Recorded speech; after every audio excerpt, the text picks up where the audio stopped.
Hey everyone, happy 2020. Before getting into it, I wanted to start with a video on 2019 and the biggest learnings from then. It was really the best year, but it was also the hardest year because I decided to become an entrepreneur and leave the corporate world, and that really pushed me to grow in a bunch of different ways, and I want to share those with you today. So stay tuned. So the first growth area I want to talk about is around understanding my personality. So oftentimes we don't really understand how we're wired. And in becoming an entrepreneur, I really wanted to get a better understanding of why do I respond to stimuli the way I do? Why do I respond to challenges the way I do? Why do I seem to work better with certain people and then not good at all with other types of people? So I found this tool called the Enneagram.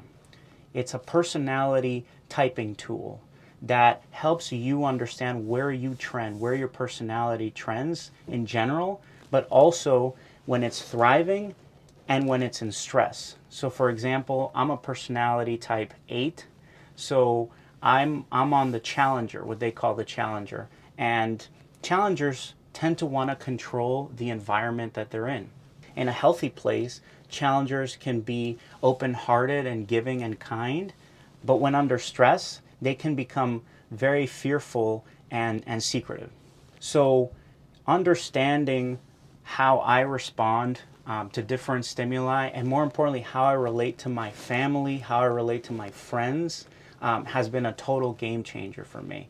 It's a very deep topic, but to dig into it more, you can check out the book in the link below by Ian Crone. It's called The Road Back to You. If you have taken the Enneagram and you know what your number type is, let me know in the comment section below. I'd love to chat about it. So the second growth area that I want to talk about is around managing the internal dialogue in my head. Every human is pre-wired, predisposed to want to tell stories. We believe stories all the time. We use it all the time. And one of the most important stories out there is the one that we choose to believe about ourselves. In 2019, as I went through this journey of becoming an entrepreneur, oftentimes I noticed this pattern internally in me. When challenges arose, oftentimes there was a very quick internal story that started to play, which said, you know, Nasry, you're not good enough. That's your fault. You're not cut out for this. You know, this was your fault.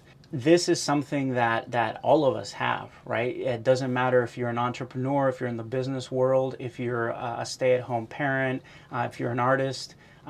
This is a very human thing, and learning how to identify and manage that internal narrative and understand the story that we're telling about ourselves has really, for me, has been a game changer, and really has allowed me to take a step back and to not put everything on myself, but to really be a critical thinker and understand that, yes, in some situations, things are in my control and there are things that I can do, but oftentimes there are things that happen that aren't my fault, and I shouldn't really sweat it. This in 2019 was very, very life-giving for me.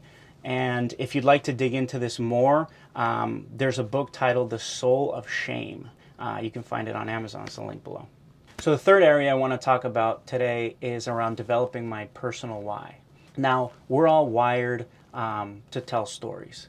And Simon Sinek, actually the best-selling author, talks about how people don't buy what you do, they buy why you do it.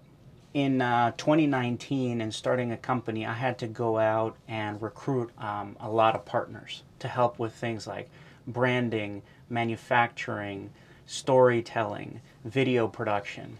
And I was able to get amazing partners, top quality people that I could have never afforded as a startup. And I believe one of the factors why they chose to come on board is because they aligned with my personal why.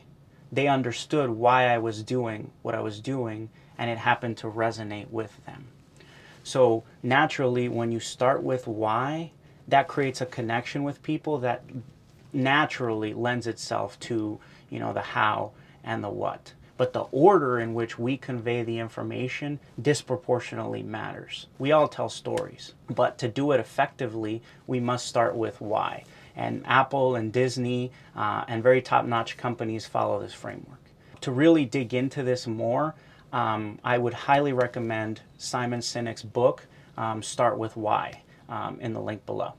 So that's what I got. My 3 big learnings for 2019. Thank you for watching, and I'd love to ask, what did you learn in 2019? Let me know in the comment section below, and don't forget to hit the follow button. Till next time.